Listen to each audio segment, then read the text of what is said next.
안녕하십니까. 세상 읽어주는 남자 이상훈입니다. 오늘은 죽어야 산다는 주제로 한 말씀 드리겠습니다. 이 삼성의 갤럭시 S23을 보면 떠오르는 사자성어가 있습니다. 바로 필사즉생입니다. 죽어야 산다는 의미죠. 왜 그런 생각이 들었을까요? 삼성은 그 명실공히 스마트폰 1위 업체입니다.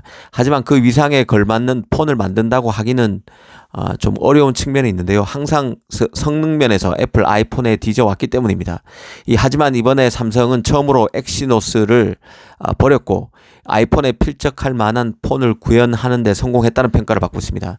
그 안드로이드 진영의 최고 그 하드웨어 및 소프트웨어 업체인 이 퀄컴, 구글, 삼성이 제대로 힘을 합쳤기에 가능한 일이라는 생각입니다.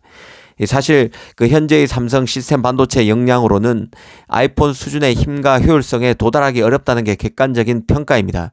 그 엑시노스의 역사 자체가 굴욕으로 점철돼 왔다는 게 그 증명일 것입니다. 엑시노스 990의 경우는 삼성의 커스텀 코어를 탑재한 마지막 AP였는데요. 스냅드래곤 865에 비해서 단점이 많았습니다.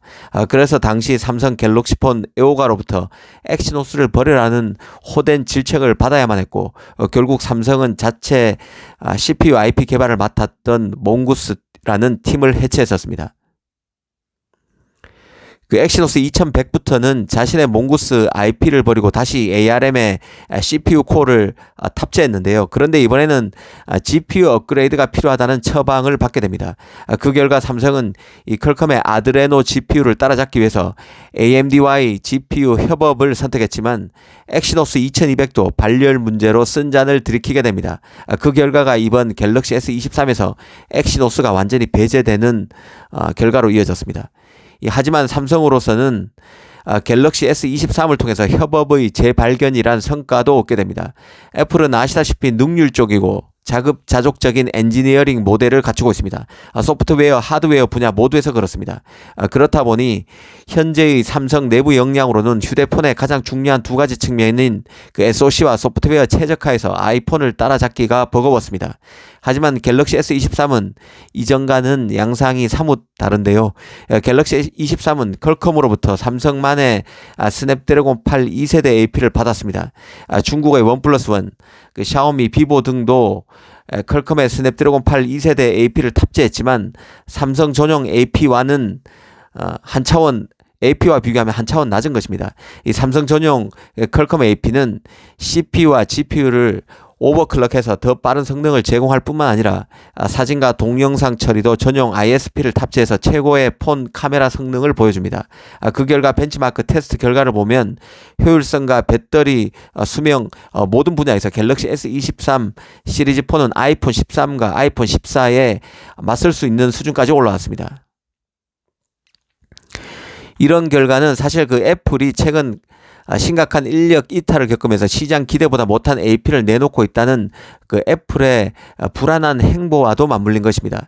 실제 그 A 바이오닉 같은 경우는 지난 2021년 가을에 나온 아이폰 13에 탑재된 A15 바이오닉부터 작년인 2022년 가을에 나온 아이폰 14 프로에 들어간 A16 바이오닉 칩 모두 기대 이하라는 평가를 받았습니다. 특히 A16 바이오닉 칩 같은 경우는 애플 최초의 4나노 칩이라고 애플이 광고했지만 사실상 M4 노드라서 TSMC의 5나노 노드의 업그레이드 버전에 불과해서 A15 칩과 비교해도 크게 달라졌다고 보기 어렵습니다. 애플의 자체 CPU인 M 시리즈 칩도 이전보다는 못한데요. M2 프로, M2 맥스가 최근에 나왔는데 M1 맥스, M1 울트라와 비교하면 별로 나아진 게 없습니다. 이렇다 보니 애플도 내부적으로 고민이 큰데요. A 바이오닉 등 애플의 칩이 예전 같지 않다는 말이 돌면서 바짝 긴장해야 하는 상황까지 왔습니다.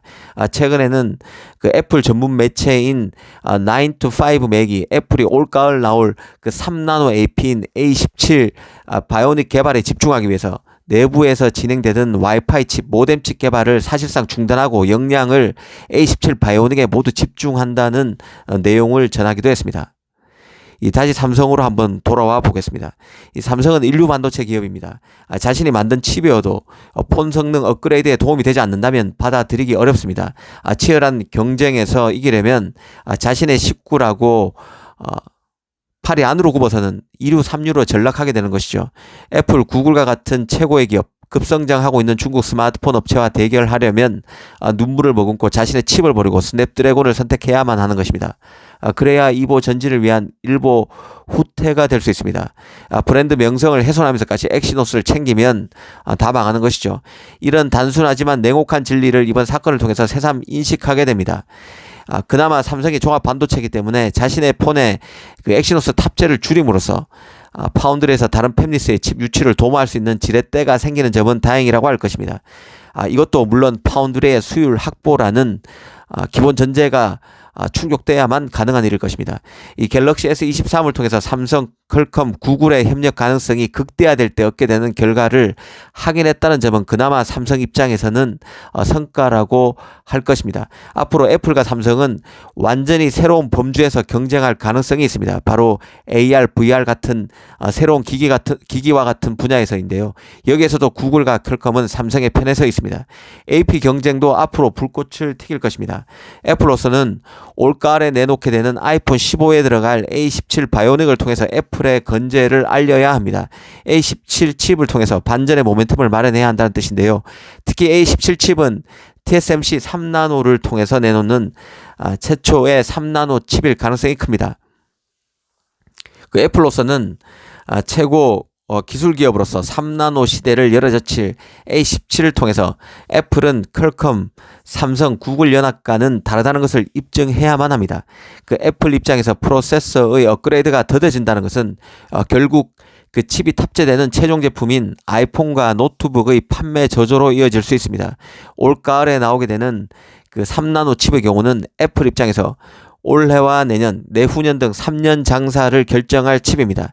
아직 그 A 바이오닉과 M 시리즈 칩 모두 5나노인 상황에서 이 3나노 프로세서를 제대로 만드느냐가 매우 애플 입장에서는 중요하다는 뜻입니다.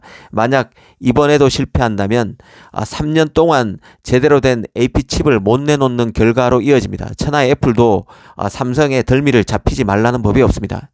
이 삼성으로서도 아마 올가을까지는 퀄컴, 구글, 삼성 이 3업체의 3개 메이저 업체의 연합으로 애플에 맞설 가능성이 크다는 생각입니다. 삼성 내부적으로는 AMD의 그 RDNA GPU IP와의 협업으로 엑시노스의 재기를 위해서 칼을 갈고 있을 것으로 봅니다. 하지만 시간이 아직 더 필요할 것으로 저는 개인적으로 보고 있습니다. 현재로서는 AMD 라데온 GPU의 초기 버전이 더 최적화되면 엑시노스의 성능 개선 여지가 커질 것이라고 보는 것 자체가 좀 아니한 현실 인식인 것 같습니다. 이대로는 애플보다는 두세 수 아래, 같은 안드로이드 진영인 퀄컴에게도 한두 수 아래 쳐져 있는 게 확실한 상황에서 엑시노스로서는 더 밀리면 끝장이라는 각오로 임해야 한다는 생각입니다. 그렇지 않으면 엑시노스는 이류 브랜드로 전락할 수 있습니다. 이 삼성 갤럭시 S23에 대한 그 호평을 통해서 플랜 B로만 치부됐던 최고 기업 간의 협업의 중요성에 대해서 이번에 다시 한번 생각해 봤습니다. 감사합니다.